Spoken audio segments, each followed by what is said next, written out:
¿Cómo estamos? Seguimos hablando de historia de Estados Unidos, en la que habíamos visto toda esa formación a través de su historia que va trayendo, eh, se vayan, desencadenando acontecimientos, muy importantes, porque ya habíamos visto que todas esas innovaciones que se habían hecho desde la Guerra de Secesión, que uno de los problemas principales había sido pues el esclavismo, y que al perder esa guerra va a traer pues consecuencias que van a ir haciendo toda esta invasión que se hace del norte, que va a tener una duración de más de 10 años, y que se quedan todos esos ejércitos en una forma de ejército ocupacional en la comunidad, en lo que estaba toda esa comunidad negra en esa situación, porque todo lo que habíamos visto va a ir teniendo pues consecuencias, y también va a irse arrastrando pues lo que serían en el momento,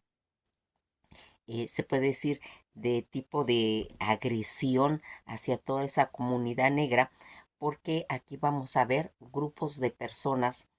que se le van a denominar el Ku Klux Klan, en el que había tenido dos apariciones, una en la Guerra de Secesión y la otra que sería ya en la entrada del siglo XX.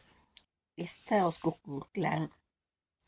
que era un grupo de odio supremacía blanco estadounidense de extrema derecha, conocida para, pues en cierta forma, promover por medio de actos violentos,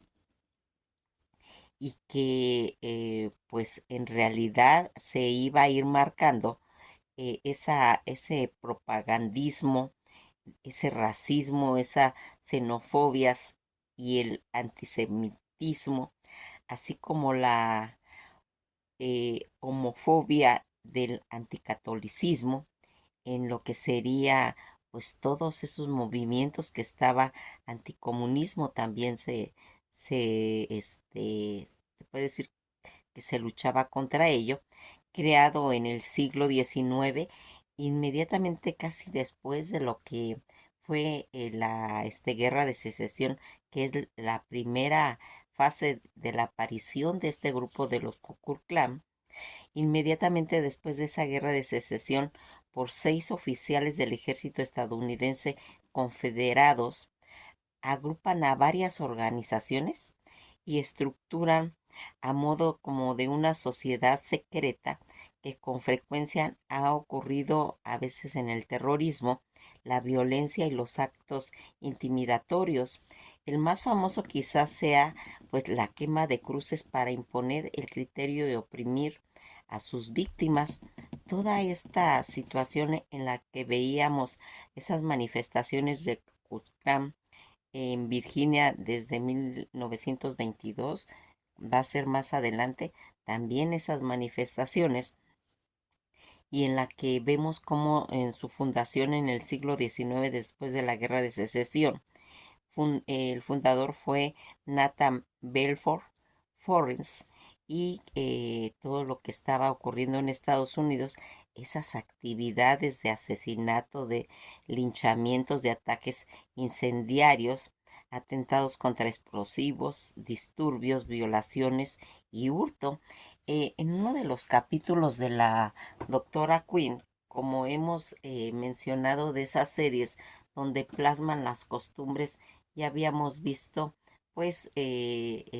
cuando vimos los videos de la serie de la doctora Quinn, hay un capítulo de los Kukulcán en la que aquí entran incendiando lo que sería Colorado Springfield en la serie. Pues aquí nos dan una imagen para que nos demos una idea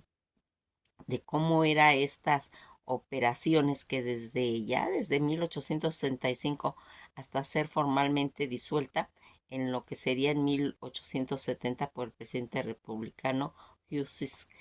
S. Graham, a través del Acta de los Derechos Civiles desde 1871. Todo este estatus que ellos manejaban activa en cuestión de secretismo, porque iban encapuchados para no ser reconocidos, y que va a, pues, a manejarse. Cuando hay esa quemazón de las cruces ardientes, que era como un simbolismo de los Ku Klux Klan, la primera reencarnación de Klan fue fundada casi ya a finales como de 1865 por veteranos que quedaron después de la guerra de secesión, quienes quisieron en cierta forma hacer resistencia a la reconstrucción. Estas organizaciones adoptaron rápidamente, se puede decir, métodos violentos para, pues, conseguir sus fines. Sin embargo, hubo una reacción que en poco tiempo llevó a esta organización realmente, pues, al declive. Pues las élites sureñas veían al Klan como un pretexto para que las tropas federales estuvieran activas en los Estados Unidos del Sur. El KKK fue formalmente disuelto por el presidente republicano Hugh Grant a través de esa acta de derechos civiles que sería en 1871 y conocida como el Acta de Ku Klux Klan. Y ya en 1915 se fundó nuevamente nuevas asociaciones con el mismo nombre, inspiradas pues en todo lo que sería las cuestiones en poder que tenían por medios de comunicación pues en masa. La película del nacimiento de una nación y el antisemitismo mostraron en esas crónicas periodísticas un juicio de linchamiento de Leo Frank que contribuyeron a dichas inspiraciones. Ya cuando vemos ya la segunda ola del segundo Ku Klux Klan, que fue esa organización, se puede decir ya más formal, con miembros registrados con una, pues se puede decir, estructura estatal y nacional, llegó a tener de 4 a 5 millones de miembros, nomás para que se den cuenta cómo era su formación. Su popularidad comenzó a la caída de la Gran Depresión, que eso ya sería pues en el año de 1929, y durante la Segunda Guerra, que ya en algunos miembros destacados del Ku Klux Klan protagonizaron escándalos de apoyo pues a los alemanes nazi. Toda esta situación en la que nosotros vamos viendo cómo se va generando esto, cómo se van manejando las situaciones en Estados Unidos, y que va a traer como consecuencia movimientos que van a ir manejándose a través de lo que van a irse haciendo diferentes doctrinas. Una de las doctrinas que se van a empezar a, pues, a manejar es la doctrina de separados pero iguales. Esta doctrina tenía, pues, en cierta forma, justificaba la segregación racial, porque nos damos cuenta cómo a través de que después que terminó todo lo que sería pues esos movimientos en lo que estaba pues catalogado la esclavitud, después va a venirse en esta segregación racial que fue pues duramente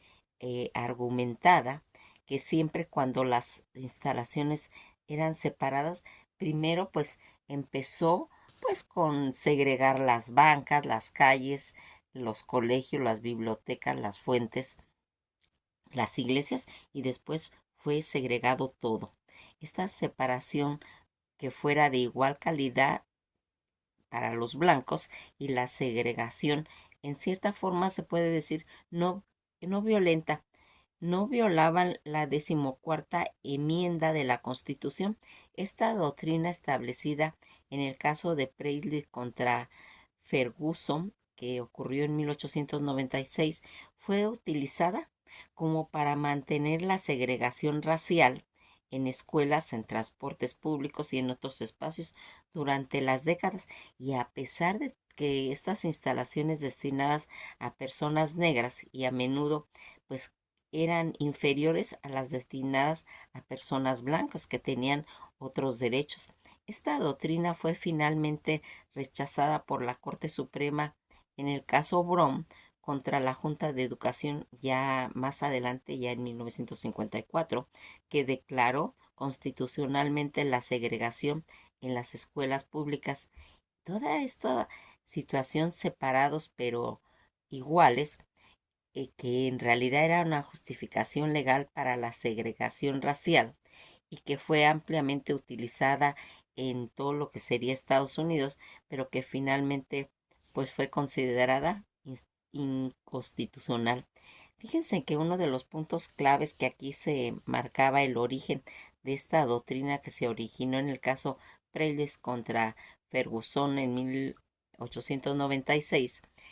La afirmación de esta doctrina sostenía que la segregación racial era legal siempre que las instalaciones separadas fueran de igual calidad, pero cada quien se puede decir en su lugar. En la práctica, las instalaciones iguales para personas negras a menudo eran de inferior a las de las personas blancas. En fin, esta doctrina fue finalmente rechazada en el caso de Brown contra la Junta de Educación, ya en 1954, y que va a ir marcando. Cuando vemos toda esta doctrina jurídica de derechos constitucionales de Estados Unidos que querían justificar y permitían esa segregación racial entendida, pues para realmente hacer que quedara bien definido cuál era el lugar de ellos. El principio de separados pero iguales era ese sistema de segregación racial y que va a ir haciendo una separación de razas. Ellos argumentaban que no violaba la emitida el 14, pues mientras todo pudiera ejercer, pues en cierta forma, derechos a la igualdad, estaba asegurada la doctrina. Se llamó rápidamente separadas pero no iguales. Todo esto que nosotros aquí vamos viendo y que va a desarrollarse en otras doctrinas en la que va a irse marcando la doctrina o los sistemas de lo que se conocería más adelante como las leyes de Jim Crow, en lo que fueron estas leyes estatales y locales en todo lo que estaba Estados Unidos, pues en ciertamente promulgadas a fines del siglo XIX y que va a ir haciendo esta situación. Cualquiera que desafiara en cierta forma las órdenes sociales de ese momento en Estados Unidos se enfrentaba a la burla, al acoso, al asesinato. Este término de Jim Crow tiene su origen en la década desde 1820, cuando el comediante blanco Thomas Reed creó el personaje Jim Crow. Esta situación que va a ir haciendo eh, que tenga relación, pues en cierta forma, con el racismo y que va a ser, pues, realmente se puede decir una punta de lanza. Las leyes Jim Crow y el origen de la segregación racial de Estados Unidos que habíamos comentado tras la guerra civil que se aprobaron en Estados Unidos, se puede decir que una serie de leyes para proteger los derechos de las personas que habitaban pues los estados que estaban en esclavitud. En el sistema Jim Crow se diseñó para en cierta forma pues burlarse de esto. En diciembre de 1955, ya más adelante, Rosa Parks se negó a ceder su asiento a un pasajero blanco en un autobús segregado en Montgomery, Alabama. Su arresto inspiró el boicot de los autobuses de Montgomery, que terminó cuando la Suprema Corte sentenció que los autobuses segregados de Montgomery eran anticonstitucionalistas. Todo este hecho o esta situación que va a ir haciendo Rosa Parks en la de negarse a darle el asiento a un blanco, va a marcar un antes y un después. George Will resultó herido de gravedad, pero cuando los cirujanos de su hospital en Atlanta descubrieron que tenía antecedentes negros, le negaron y le echaron a mitad del examen, enviándolo a otro lado de la calle a un hospital de negros. A pesar de la lluvia torrencial, murió en el hospital abarrotado y con fondos insuficientes. Días después, corría el año pues ya 1931 y al igual que cientos de miles de personas negras al sur segregadas, Wilt fue víctima de las leyes de segregación de Jim Crow. Entre la década de 1870 a lo que ya se manejaría en los años 60, las leyes de Jim Crow mantuvieron, se puede decir, una jerarquía racial perversa en los estados del sur, aludiendo la protección que se había implementado después de finales de la Guerra Civil, como la quinceava enmienda que otorgó pues a los hombres negros el derecho al voto. Hace más de 150 años la ley discriminatoria pues negaba a las personas negras sus derechos de someterse pues a las humillaciones públicas, a perpetuar su marginación en cuestiones económicas y educativas.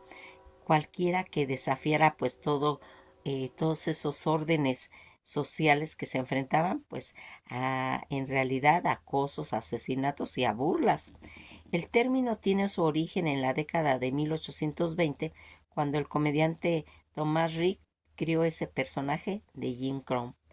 Eh, Aquí vamos viendo cómo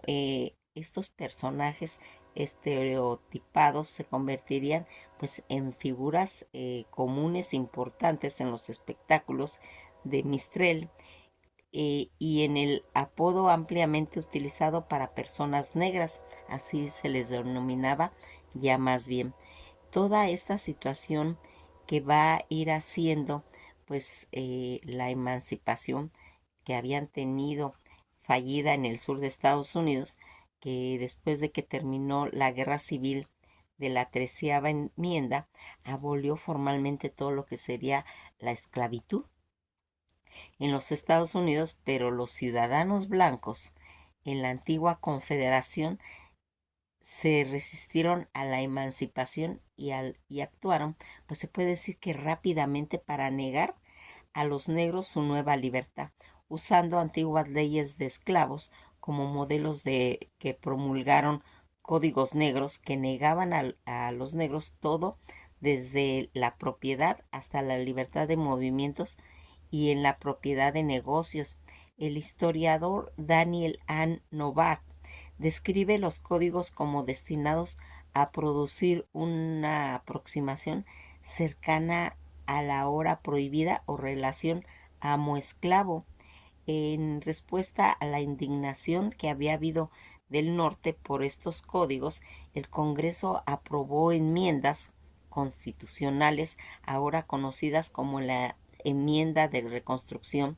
que fue diseñada para garantizar la libertad y los derechos civiles de las personas anteriormente esclavizadas, y la 14 enmienda garantizaba la ciudadanía, la igualdad y la protección ante la ley de la quinceava enmienda, que prohibía y negaba los derechos al voto por motivos de raza, de color o condiciones previas de servidumbre. Todo esto que nosotros vamos viendo cómo era realmente, pues se puede decir imposible, toda esa situación en la que más de 300 años estuvieron ellos sin tener acceso a la cultura, a la educación, al conocimiento. Estados Unidos va a empezar a tener esa situación de querer tener una vida digna, pues todo esa situación que era realmente imposible vivir tanto en Tennessee, Alabama, en, Mississippi y Georgia, había esa segregación en que impedía que se pudiera vivir con libertad, y ahí van a empezar a entrar otras cuestiones que se podría decir fueron marcando toda esa violencia que se tenía hacia una raza. Toda esta situación en la que nosotros vamos viendo cómo estas comunidades negras estaban totalmente pues negadas a tener algún derecho, imposibles pues como hemos dicho a tener una vida digna, y que toda esta situación realmente bloqueaba y les cerraba puertas. Van a empezar a suscitarse acontecimientos pues muy pues favorables a través de la música. La cultura en cuestión de su música va a atraer situaciones favorables en lo que le llamaban ellos pues todo ese género de música afro, esta afroestadounidense llamada música negra. La música de negros, o también música afroamericana en inglés, es un término dado a una serie de música y género musical como va siendo el blues, el ragtime, el jazz, el gospel, el soul y el gospel o el hip hop, que provienen de toda esta influencia que se tiene y que va a ir marcando cómo va siendo ese estilo de música en la que a menudo pues fuimos dándonos cuenta cómo se fueron introduciendo hábilmente con la música, con esa situación en la que ellos van a empezar a manejar ciertos factores, porque su música africana no es igual a la occidental. Ellos tienen se puede decir, una forma de música en la que aquí vamos viendo que tienen diferentes escalas musicales. Las melodías africanas que realmente se caracteriza por el uso de la escala pentatónica, que tiene 5 notas por octava en lugar de las 7 notas que se utiliza en la música occidental. Esto les confiere un sonido, se puede decir, distinto, o un rango de notas limitadas que crean una sensación de tensión y de relajación. Toda este ritmo de género musical popular africano que van a ser, pues como hemos dicho, diferentes. El sistema de notas musicales africanas, pues se puede decir que existen sutiles diferencias de tono, de entonación, que se traducen fácilmente en lo que serían las notas occidentales.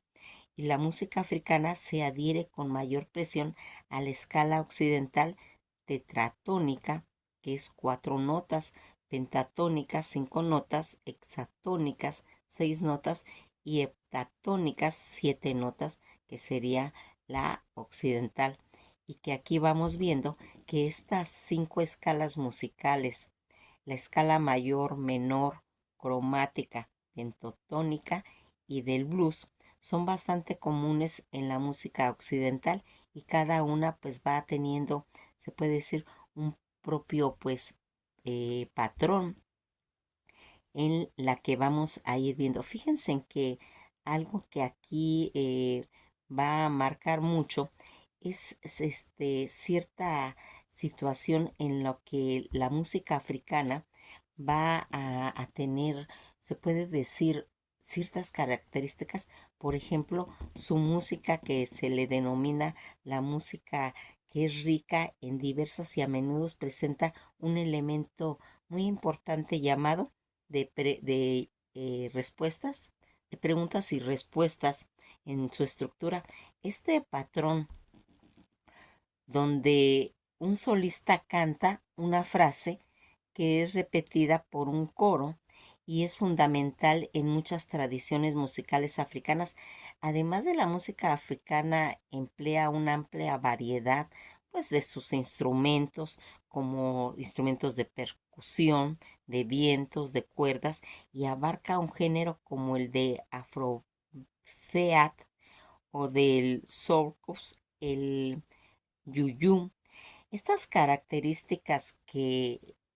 hagan de cuenta, canta uno y el otro, el coro, responde, ¿verdad? Y se va haciendo esa mezcolancia. Las características de la llamada respuesta, llamadas y respuestas, es la música africana, que tiene una, pues, estructura fundamental de la llamada y respuesta. Es esa forma básica en la que el solista canta una frase, el coro o el grupo responde a la misma frase y van haciendo una variación en la que la vemos en muchas películas cuando están el coro y el el que va, haciendo el solista, va interpretando y va teniendo esa repercusión en el coro. Muchas personas, pues, si tenemos un poquito de cuidado, de análisis, cuando veamos esta música africana, las vamos a ver en las iglesias, por ejemplo, la participación de estas estructuras que ellos tienen, pues fomentan la participación activa de toda la audiencia, que crea, se puede decir, un sentido en la comunidad que no lo tienen en Occidente, porque cuando un solista está haciendo un concierto, toda la gente está callada, sin hacer ruido para no interrumpir al solista. Lo que aquí en este método que tienen la música afroamericana es de tener una participación para todo el público. Totalmente hacen esa forma ya de tener esas variaciones. La variedad de respuestas pueden ser idénticas o pueden variar ligeramente o ser en cierta forma tal vez hasta improvisada, lo que añade, pues se puede decir en cierta forma, dinamismo pues a la música. Todo lo que se va a ir reflejando a través de la expresión cultural, la llamada y respuesta, es esa técnica común en diferentes géneros musicales de África, que se considera, pues se puede decir, como una forma importante en la expresión, pues, cultural. Los instrumentos, se puede decir, que más comunes que ellos utilizan, pues una amplia gama de instrumentos, incluyendo pues los de percusión, pues los tambores como el yembe o el djembe, tambores de hendiduras a tumpán, las maracas, los sonajeros. En cuestiones de instrumentos de viento, pues serían las flautas y las trompetas. En las cuerdas, pues será la cora, la vira, también llamada sansa o piano de pulgar. En todo lo que hemos estado viendo cómo se introduce la música para tener cierta libertad, para poder tener una comunicación, porque ya habíamos visto cómo han sido segregados en lugares, en educación, en todos ellos, y a través de la música pueden tener una amplia proyección, tanto para comunicarse entre ellos mismos como para poder ampliar. Estos géneros musicales de los africanos, el afrobeat, es un género musical que combina elementos tanto de jazz, de funky y de música tradicional africana, popularizado por Fela Kuti, en la que vamos viendo también otros géneros como el soul, que es un estilo musical bailable originario de la República Democrática del Congo. También vamos a ver el yuyum, un género musical nigeriano que combina pues tanto ritmos tradicionales como instrumentos modernos, o el hiblejef, un género musical popular en Ghana y en Nigeria, que va a ir mezclando elementos musicales tradicionales africanos con influencias occidentales, y el benga, que es un género musical keniano, conocido por sus ritmos, porque es, se puede decir, muy rápido y también alegre. El huayito es un género musical sudafricano que combina elementos del house, del hip hop y de la música africana tradicional. El isicatamilla, que es un género vocal sudafricano conocido en cuestión de su armonía, que es realmente compleja, y la letra en idioma zulu. La influencia musical que nosotros vemos africana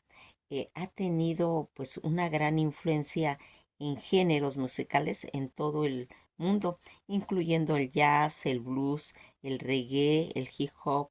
Artistas como Fela Kuti, Miriam Kabeb y Aliens Farka Toure han en cierta forma pues contribuido a la difusión de la música africana pues a nivel mundial, y que aquí vemos estos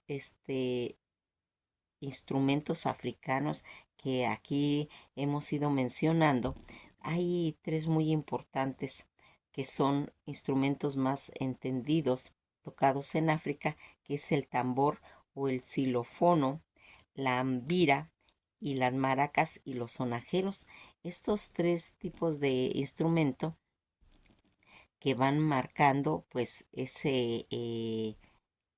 ritmo, y que va a ser uno de los primeros instrumentos que se crió. Más antiguo es la flauta. Lo inventó Homen Hablis en el Paleolítico, y que estaba hecho de hueso eh, blanco de aves y de marfil de mamut. Este instrumento que tiene alrededor casi de 42,000 años, así como nos vamos dando pues cuenta de lo que va haciendo pues la antigüedad de lo que es la música en África. Toda esta situación en la que nosotros vamos a ir viendo cómo se va incorporando la música en cuestiones de la religión, cómo se va activando y qué va haciendo, porque algo que aquí es muy importante mencionar, no, las culturas africanas no tienen la misma